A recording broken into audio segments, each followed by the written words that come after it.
আমি সঞ্জীব সিনহা আমার লেখা দুটো কবিতা পড়ে শোনাচ্ছি। প্রথম কবিতা, ফিরে যাব সেই বাসাটায়। ইচ্ছা করে ফিরে যাই সেই ফেলে আসা বাসাটায়, যেখানে একদিন উড়তে উড়তে এসে বসেছিল সে আমার পাশে। দুজনে মিলে গড়েছিলাম সেই বাসা।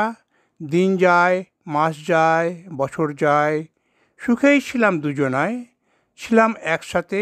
হঠাৎ উঠল সেই প্রলয়ঙ্করী ঝড়, হারিয়ে গেল কোথায় আর ফিরল না সে। মনের দুঃখে উঠতে উঠতে এসে বসলাম অনেক দূরের এই গাছটায়।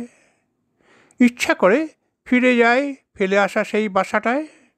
এখনও হয়তো পাবো ছড়িয়ে ছিটিয়ে পড়ে থাকা তার কয়েকটা পালক, তার ঠোঁটে করে বয়ে আনা কাটিকুটি। এখন হয়তো শুকলে পাবো তার মিষ্টি ঘ্রাণ, হয়তো ফিরে পাবো সেই হাসি খুশি খুনসুটি। ইচ্ছে করে ফিরে যাই সেই বাসাটায়, যেখানে ছিলাম আমি আর সে।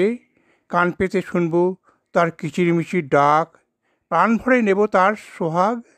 জানতে চাইবো যে পেয়ারাটা এনে রেখেছিলাম গাছ থেকে পেড়ে, সেটা কি সে খেয়েছিল?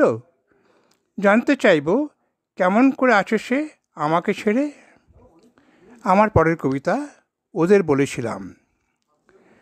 পাখিকে বলেছিলাম আমার হারিয়ে যাওয়া বন্ধুটার একটু খোঁজ এনে দেবে। ও বলেছিল, কি করে পারবো আমি? তাহলে তো আমাকেও যেতে হবে দূর আকাশে, সেই হারিয়ে যাওয়ার দেশে। মেঘকে বলেছিলাম আমার হারিয়ে যাওয়া বন্ধুটাকে একটু খুঁজে দেবে।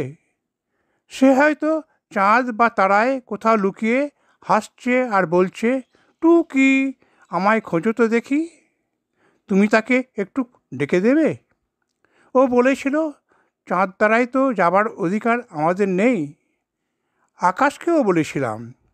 ও বলেছিল, তুমি এসো, তোমাকে নিয়ে যাব আমি তোমার সেই বন্ধুর কাছে, চাঁদ তারাদের দেশে। আমার হারিয়ে যাওয়া বন্ধুকে আমি বললাম, বন্ধু আমি যাচ্ছি তোমার কাছে, ওই দূর আকাশে, চাঁদ তারাদের দেশে। ধন্যবাদ।